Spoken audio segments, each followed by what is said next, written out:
like you said, that was my very first stint into the political arena. I was invited to contest election into that conference and to represent the Kaura Kauru, then Kaura Kauru Federal Constituency. And by the grace of God, won that election to become a member. But I had no prior political experience, quite frankly.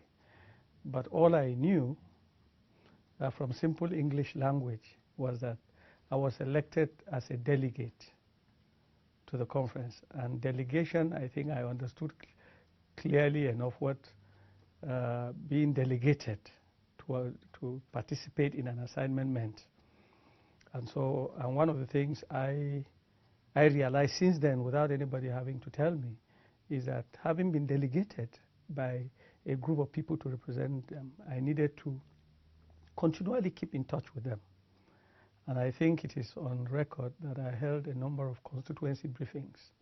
First, to brief my constituency about the detailed agenda of the conference and to get their own contribution and to actually guide me as to what they thought necessary to be my contributions.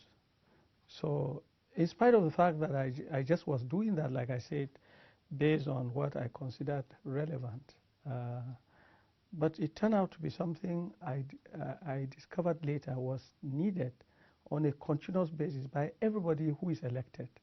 You can't be elected to represent a people without really coming back to get their views on issues. Today, we have national discussions going on. The best people to relay this to the people and get their views are the elected representatives of the people. Thank God I started that right from the beginning, and it became the hallmark of my representation all through the various elective offices I held.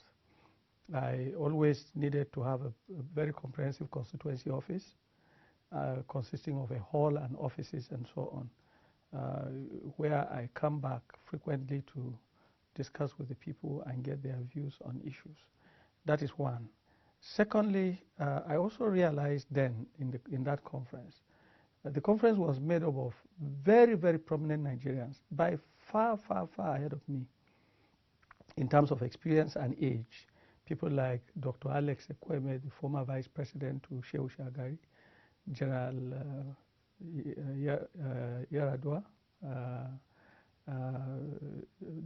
people like Omar Diko, and so many prominent Nigerians. And I thought I needed to just sit back and listen and get experience. But midway, I discovered that I truly needed to make an impact as well.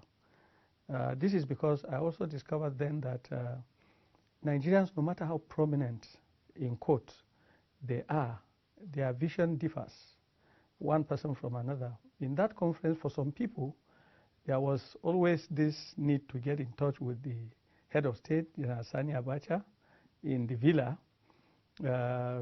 contesting for prominent appointments, either as ministers and so on and so forth, which meant that such people didn't have enough time to really contribute to the outcome of that conference. While people like Alex Ekweme, for example, attended that religiously. He was the first to come into the hall and the last to leave.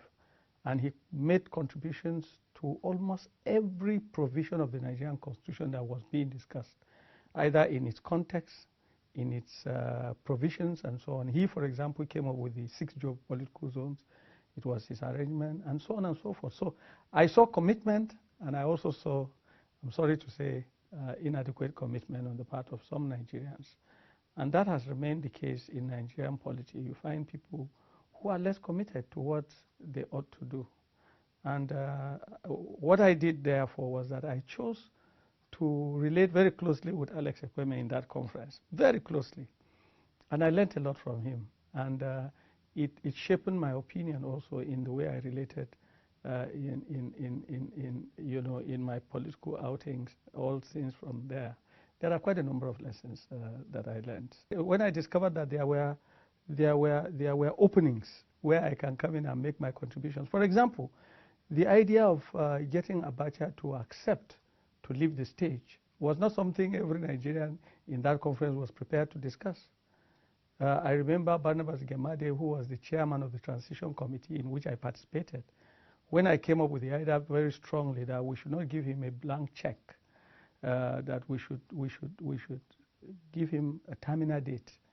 And with all due respect to my chairman, he said to me, look, don't be uncharitable to a man that invited you to participate in this conference. I said, no, he didn't invite me. I was elected by people.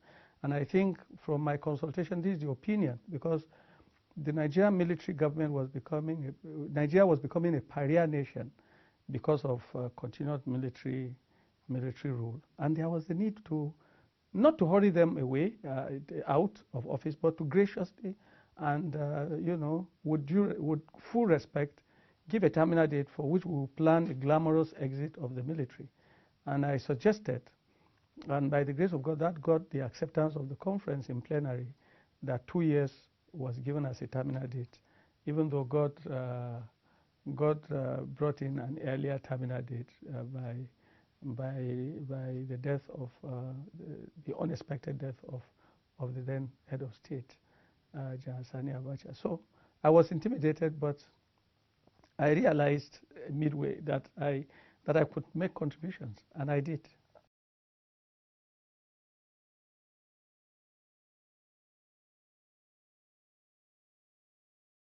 Well, people around me thought so, because actually, when I was called upon to after the conference to lead my local government as a chairman, a lot of people held the opinion because, of course, I was doing well in business.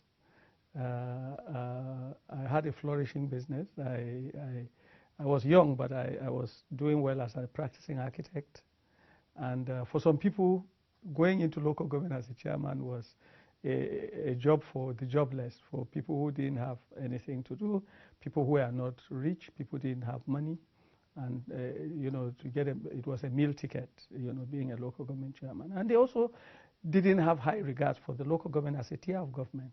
They thought it was local. It should be managed by some local persons, who maybe some jobless young people who are not. But I was also encouraged by others that what the local government needed was people who will advance that tier of government to achieve the objectives for which it was set up. And that happened under me, because if I was not that educated, if I was not that financially independent-minded, I don't think I would have spent so much time drawing international support for the local government. I brought in the FAO, the Food and Agricultural Organization, to partner with the local government. I brought in ECWA headquarters to partner with the local government. I brought in the president to commission some projects, and I generally gave the local government some kind of a limelight. I wanted to put it on a global map. And if I had time, truly, I would have done more things, like inviting investors. I had already gotten a consultant to give me a comprehensive plan on how every youth in that local government must have something doing. It was a very comprehensive plan, but I never got to implementing it before I was asked to go. So yes, at that time, there weren't too many people in my position that advanced themselves, that offered themselves to serve at that level. It is true.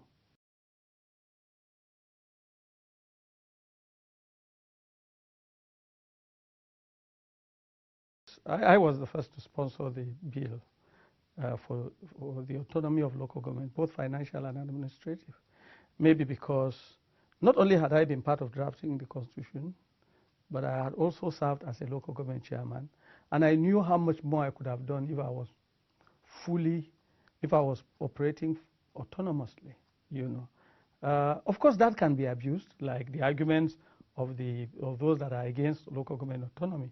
But what I tell such pessimists, what I tell such antagonists of an autonomous local government system, is that you cannot have the best people going into local government only to go and serve at the whims and caprices of the state assembly and somebody somewhere. You know, if you go to South Africa, for example, which I visited as a local government chairman, where local governments are operating as a tier of government, you discover that that the best of people are leading at that level. In South Africa, you have electricity generated by the national government. The provincial governments transmit it, and the local government distributes. That's how important the local government system can be, if allowed to function. In that case, even I today, as a former deputy governor, could simply move back there and serve as a local government chairman, and so on. But you can't get people like that going in to serve as a... So I believe in it, because you see, everything that is not gotten right at its rudimentary level will never be right at the exit level, be it education, be it healthcare, be it security, anything. If you take education, for example, we are just making a fool of ourselves, expecting the best graduates if they are products of primary schools that pupils are not well taught. You understand? And who takes care of that? It's not the federal government, it's the local government. Primary education is within the purview of the local government system. And which local government system can ensure that? It's only a local government that is strong, with strong leadership, with strong legislative backing, and so on and so forth. Same ditto primary health. If you don't get primary health care correct, if you like, you build tertiary health institutions to deal with malaria, you are just fooling yourself. You are just wasting your time. So, so it means that if we must get things right, we must get them right at that level. And that is why it has to be taken very seriously. Security, digital security. We have security issues that would have been nipped in the bud, but they found their way to overwhelm even the federal government because of weak system, local government system. So I believe in it. It is very important. Why people are fighting against it, I do not know. Well, the grip that the local government, the governors had over the local government, I know the story. It happened when in 1999, the elections took place under a military decree. Soon after that, the 1999 Constitution came into being, and all other elections took place as per the provisions of the 1999 Constitution. But people thought that the local government election of that year and other elections took place at the instance of the Constitution. It wasn't the case. And that military law provided 3 years tenure, and while the Constitution provided 4-year tenure. So people didn't understand the difference. I did a press conference to ask the governors and the state assemblies to say something about that. Nobody did. So in 2002, not 2003, the local government chairmen were asked to go, and Nigerians said, no, it's 2003. They said, no. They were given a 3-year mandate. They said, okay, Gobadia, who was then the INEC national chair, Gobadia. They said, quickly organize. He said he didn't have an updated register. And they said, use the old one. They said the young people who have turned 18 will go to court because they will be enfranchised if you use the old register. And they said, okay, allow the local government chairman to live up to 2003. They said, no, the social contract between them and the people was to serve for 3 years. They said, okay, remove them and put caretaker committees. They said, no, Section 7 of the Constitution provides for a local government by democratically elected leaders. And so we chose one of the unconstitutional, or one of the unlawful things, which the governors preferred, and that was to take them out and put caretaker committees. And then, of course, they brought people of their choice to guarantee their own elections and the elections of the senators. That's where we missed the point. And that's how the local government lost its relevance, and their control and everything got moved to the state level, away from the people. The people's franchise got removed, destroyed, and the governors took over the control. And it has become difficult since then to detach them from.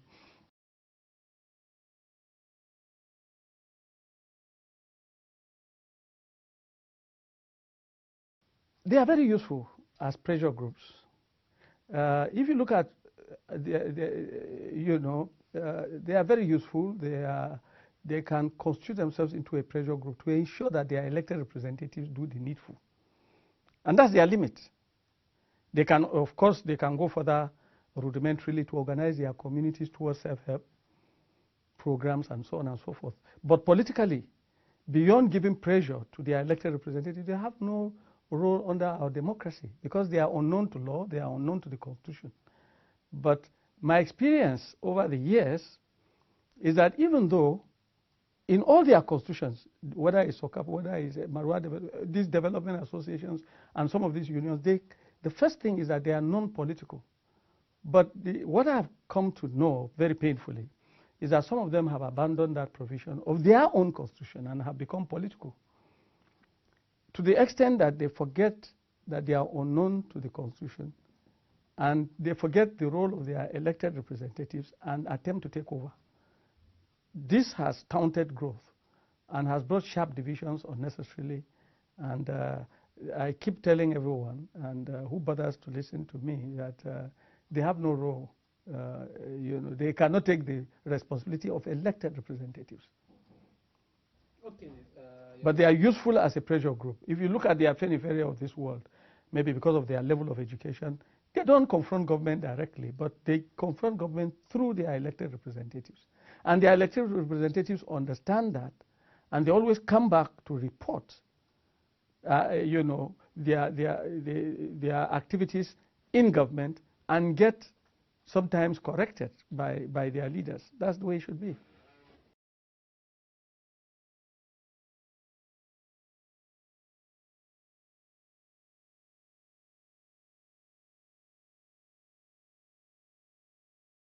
He must have been referring to the Sharia crisis, which started from Zamfara State and was spreading very quickly. And in Kaduna State, it met with some resistance, and within a short time, we had lost about 500 people. About 1,000 people lives had been lost because of the crisis that erupted from there. Now, what the governor tried to do by way of his own contribution was to reform the judiciary entirely, to allow Muslims to practice their religion in the way based on the tenets of their own religion, but to also ensure that the non-Muslims were not necessarily influenced forcefully, by a law. In other words, to ensure that the state, in accordance with Section 710 of the Constitution, did not really assume a state religion. Was not run by a state religion and so on. So he said he was going to rather reform the judiciary. And I came very close to him, listened very carefully to him. Of course, I was one of those who earlier drew the attention of government after a careful discussion with my constituents as a local government chairman. And my constituents, by the way, I'm not talking about Christians. I'm talking about the people of Kaura local government. I had called them to a meeting. I said, look, this is what Zamfara is doing. Some members of our state assembly in Kaduna want us to do the same. What's your view? Incidentally, a lesson I have learned in politics, when you call everyone, rather than call a section and ignite the passion to fight one another, I call all of them. And the first person that spoke was a Muslim. And he pointed at me and said, look, you politicians, if you think you can deceive us, you are wasting your time. If you don't know why you are elected, I will let you know. We elected you to provide water. We elected you to give our women health care. We elected you to provide roads for us to take our farm produce from the farms to the markets. We elected you to give our children education. We did not elect you to serve as religious leaders, as imams or pastors. Do your work. And I came out based on that unanimous position of the people of my local government, not of Christians, not of Muslims, to say, McAfee, don't try to implement a religion. Don't try to run the state by a religious law. Let's face our work. And he said, yes, that's what I intend to do. I don't intend to force religion on anyone, but the judiciary needs to be reformed. And when he did that, because I was not seeking attention, I was just trying to work towards getting the state to be peaceful, I partnered with him indirectly during the reform process. And once it was done, it was my turn to go out there to the Christians who were in my immediate constituency to tell them the good thing that the governor had done. They were, of course, very doubtful about my good intentions. They said things like, I have been bought over, I have been this. But only at a later stage, they discovered that I was right. And the ECWA headquarters invited me to come and give a seminar. And I gave them a seminar on the judicial reforms. Based on that, they came to Kaduna and gave a vote of confidence to the governor and raised outstanding issues, which the governor gladly implemented immediately. And we got peace. I'm sure that's what he was referring to. Unknown to him, I even took the message to the southeast, because you remember the Igbos had run away and so on. They thought that And I spoke, I think, to the Enugu House of Assembly also. That is what the governor had done. He had reformed the judiciary in a manner that there will be peace, that peace will not erupt. Crisis will not erupt in Kaduna again on account of Sharia or on account of religion, and so on. And I urged them to come back. And I did all that. I'm sure that's what he was referring to. You were very instrumental to the peace that was. Yes, because at that time I got the support of the religious leaders, which is a bit different to this today, unfortunately. I got the religious leaders to understand the need to develop a synergy, a connection between those of us that are in government and those of them that are a little bit detached and are more familiar with the pulpit, and the mandate to preach heaven to people, Then they understood the need for us to have a synergy. And that synergy was what helped.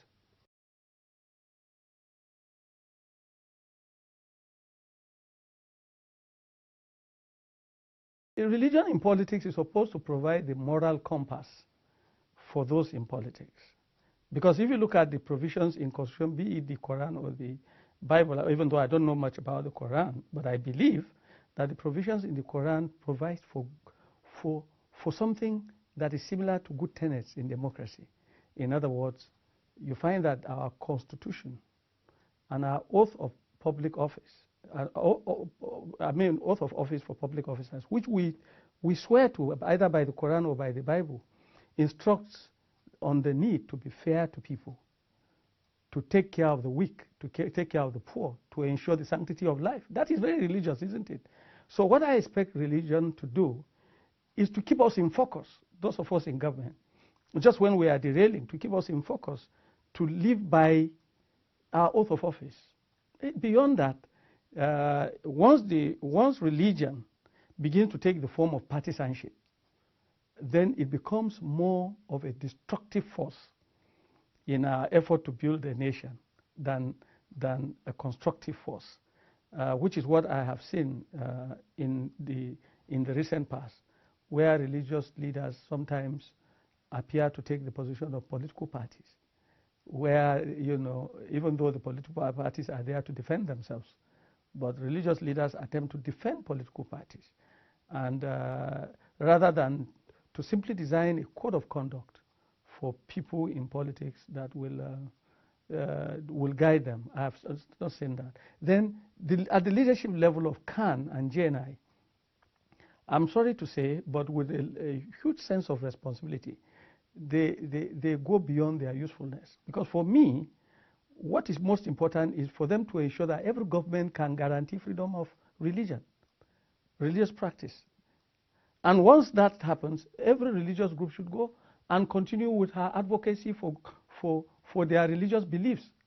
But I think what such leaderships have done, again, being very destructive to our nation building effort, is that they have always maintained the difference, a sharp division between this religion and that religion. They have maintained that focus on our differences rather than on the things that unite us, which is what government is all about. Government is about solving the common problems of hunger that have no religious inclination, poverty, corruption, and so on.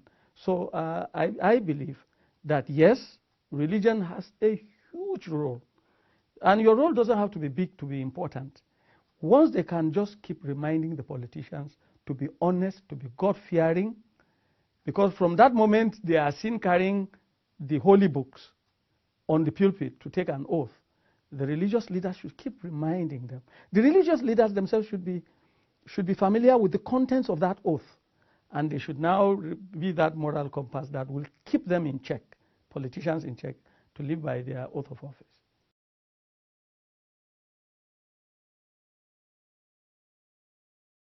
It's neither here nor there. There are those who feel very strongly that the local government is not too important. And there are those who equally feel very strongly, and I'm one of them, that the local government is about the most important tier of government. Forget the fact that little resources are sent to it. But you look at its responsibility is very, very key. It's very, very key. It is at that level that you can mobilize the resources, the human resources that are very abundant, but which have become a curse to Nigerians rather than something useful. All right? So the local governments at that level, like I said, will provide the footstool for further developments. Once that footstool is not there, then all efforts are likely to be very wasteful. The money we pump in security, if we take a little part of that, just 20% of what we pump in maintaining security in this country at the federal level, if that is applied at the local government level to strengthen their ability to nip the right now we are fighting insurgency, but there is a group that is currently being prepared to graduate into that level of insurgency, and that's joblessness and drug addiction. And there is no way the federal government at that level will solve the problem of drug addiction. They don't have the potential that the local government has to do that, working directly with the traditional institution and so on and so forth.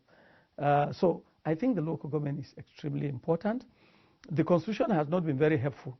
The Constitution has given the local government some strength with one hand and taken it away with another hand. But I think every elected representative at the national level who have the responsibility of amending the Constitution should not say that the Constitution said this if they know the Constitution is not, that provision is not working for us. If you say that the federating units are just the federal and the state government, the question is that working for us? If it is not working for us, to hell with the way it is happening in other countries where they have only 2 tiers as federating units. Why don't you take on to other countries that have 3 tiers if that is what will work for us? So this is my view. We tend to be choosy in the application of our constitutional provisions in a way that is selfish, that will benefit us, not benefit the Nigerian people, Nigeria as a nation. So what we should do is to always look forward to tinkering with the provisions of the Constitution in favor of progress and development rather than in favor of our pecuniary interests as leaders in politics.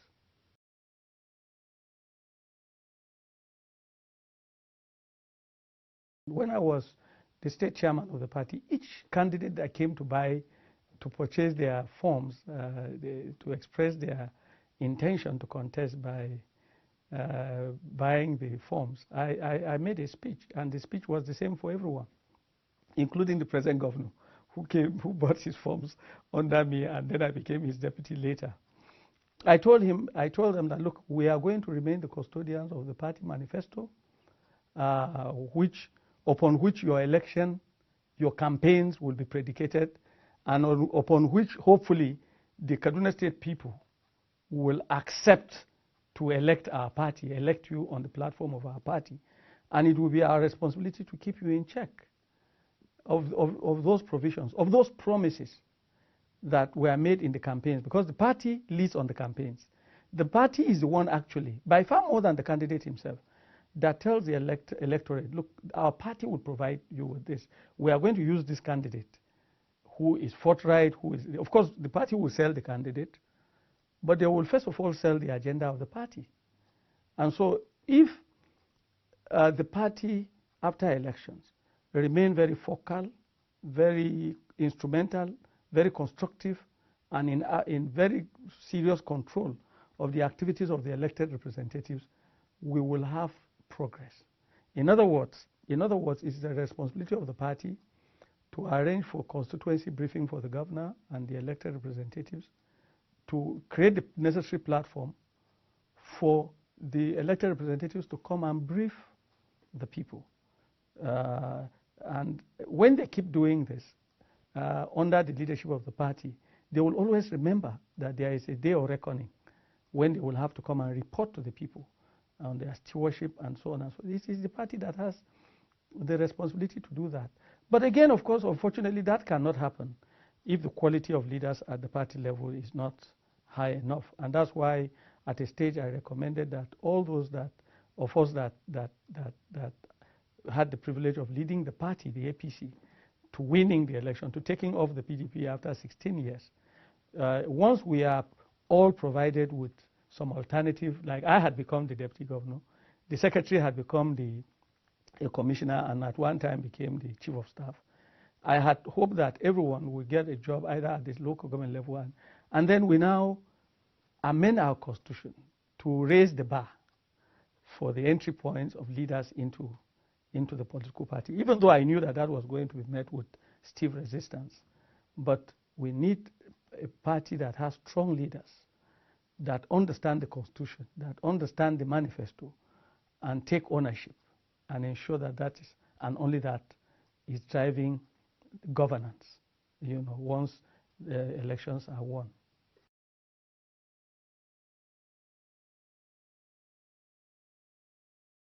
That is a big one, and that will require an entire book to write the story. But I had high points, I had low points. The high points were mainly what we achieved. Even though I had left being a chairman of the party, but I kept in sharp focus. And thank God the governor was leading by the provisions of our manifesto of the party and so on. So it was a good thing, very joyful thing, to serve under a governor that was committed to meeting with the agenda and the manifesto of the party. So, and what do I mean here? For example, we had said we are going to redistribute wealth, because wealth was concentrated in the hands of a few. And so, and how did that happen? We came and made a public service, for example, that was taking about 80% of the resources belonging to the nearly 10 million indigenous citizens of Kaduna State, and 20% left to them. And so we tried to do some reform of the public service. I won't call it sacking people. No. We did some kind of reform arrangement. We started by cutting our own salaries, we ourselves as leaders. We cut down the cost of governance by reducing the overheads from 100 to just barely 40%, and it was working for us. We went ahead to look at the IGR, and we reduced the stealing of the funds that were stolen from the taxes of the people. We reduced it by a law the governor came up with that codified a new tax regime which criminalized cash collections and so on and so forth. We also looked at the schools and worked on them, because, like I said earlier, you can't have good education when at the primary level things are not working. We did a lot of good things that I'm very, very proud to associate with any time, any day. Those were the high points. Good governance, meeting with our agenda, meeting with our oath of office, serving, ensuring that, that even though we didn't shout too much about anti-corruption, but we were focused, at least while I was there, we were deeply focused on how to ensure that the most of the people got the most benefit from the dividends of democracy. But of course, the low moments had to do with the fact that the governor nominated me to be his deputy, even though, of course, he did some consultation. But the consultation was different from somebody standing an election and being elected. And so, for the first time, I was deputy to someone. And it was difficult for people, particularly where I came from, or where I come from, to see me as somebody serving on a joint ticket with the governor. In other words, the southern part of the state from where I come would always want to see the deputy governor as their own, and the governor as somebody else's, which is a disastrous concept. If you throw away the man that takes the biggest, that takes the decisions, and take the one that is there to support and participate and support the government, you are a loser. So they kept looking at me from the perspective of a southern Kaduna person, rather than the second in command in the state, whose responsibility basically was to ensure that the state was treated fairly.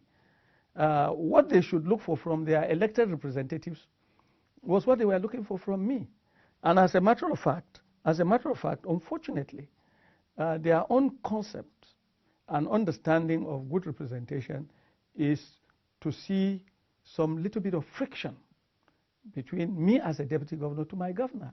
And from where that was conceived, I can't understand, because it's neither constitutional, it's not moral, it's not in accordance to religious practice that you should fight a leader.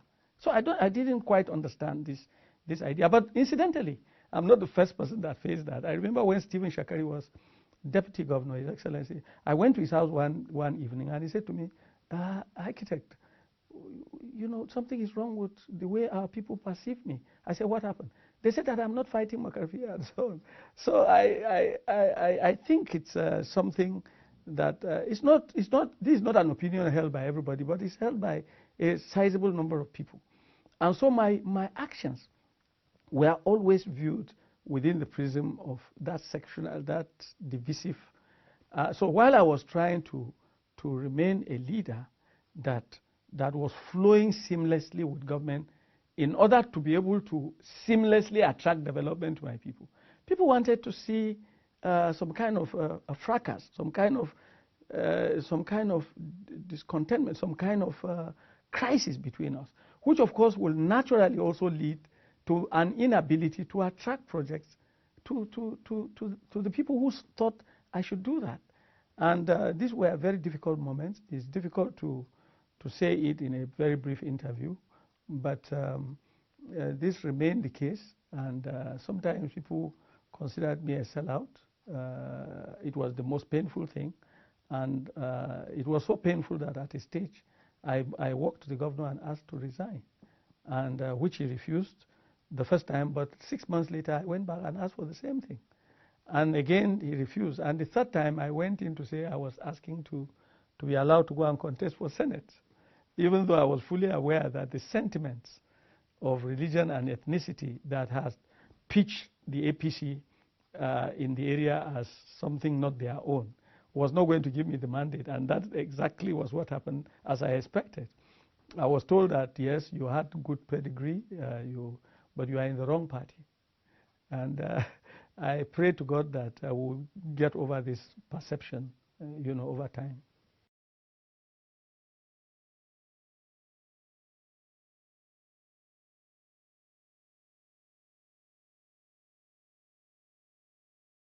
If God gives me what it takes, because as a human being, I look a little bit helpless, really in getting a turnaround in this, because do remember, it's not only my area. In the country, the fault lines of religion and ethnicity have taken unimaginable levels, And for some of us who grew up and got exposed very early in life to learn to embrace everyone, to learn to understand that bad people come from everywhere, from anywhere, just as much as good people coming from everywhere.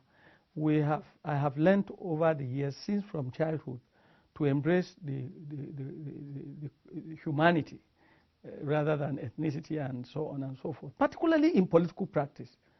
In the practice of politics, you really, really can't be championing sectional interests without hurting the development process. Of course, some people do that, and they get short-term and immediate benefits for that. But I do believe that in the long run, we will all be the worse for it.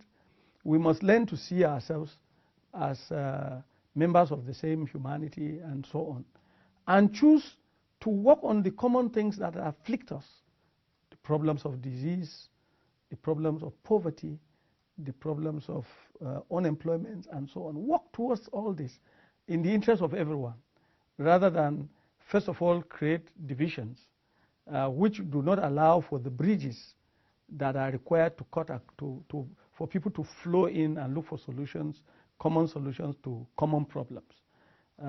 This is my view.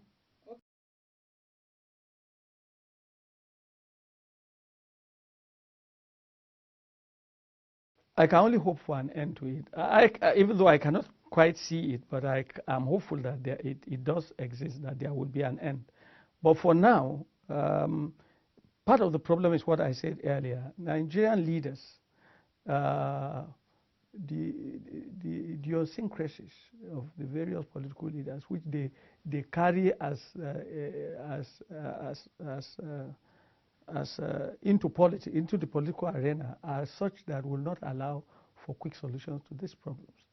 Take insecurity, for example. Take the recent case of the Fulani thing that we've been discussing. It's difficult for people who come into politics riding on the divisions of religion and ethnicity to provide solutions to that kind of a problem, because they would insist that they can only make a good name and look reasonable to their people if they continue the discussion along religion and ethnicity, even over a problem like that that is environmental and economic. They will still insist that there is something religious about it. And that is why I've always suggested that problems that don't have anything to do with ethnicity, or we should get the experts to discuss them and then bring them to the politician to do the necessary blending. As a state deputy governor, I was in charge of boundary, interstate boundary conflicts and so on. And when I attended the very first meeting, those invited included the traditional rulers, religious leaders, and we, the politicians. And I looked at all of us. I said, we have no business in this meeting, in the first meeting. The first meeting should be by the experts, because the boundary issues have started before us and will outlive us. And there are experts that will say where the boundaries are. Even where the demarcations have been removed, technology, if we rely on technology, we will reestablish those boundaries. After that, the traditional rulers and the politicians will come in. Why will the traditional rulers come in? They will come in because they need to know the confines of their own jurisdiction and so on and so forth. But they are not going to be responsible for establishing the boundaries. If you bring them into that argument, they will bring their ethnicity and so on, and you will never get solution. And the problem will become intractable. And so I suggested that we should allow the Boundary Commission to do its work. And then we come in. Why do politicians come in at the end? We will come in because if Plateau State government has built a school within the boundary space of Kaduna State, then we will politically resolve that, either by Kaduna State building a similar school across and taking over the school and so on and so forth. This is what we do. And then for the religion, for the traditional rulers, they need to be told that even if part of your people happen to be on the other side of the divide, the Nigerian Constitution provides and supports the free movement and establishment of people in different parts of the country. So your community, the members of your tribe or your ethnic group must not necessarily all live within the same boundary. So this is why we bring them. And so also these security issues. I've seen governors come in to discuss security and discuss the Fulani, to discuss the grazing reserve things and so on. Whereas we have experts in government that we are trained in the various institutions to deal with such issues. But we jump in as politicians and try to solve it. And we bring our various baggage of religious and ethnic bias, and we never will get solution to that.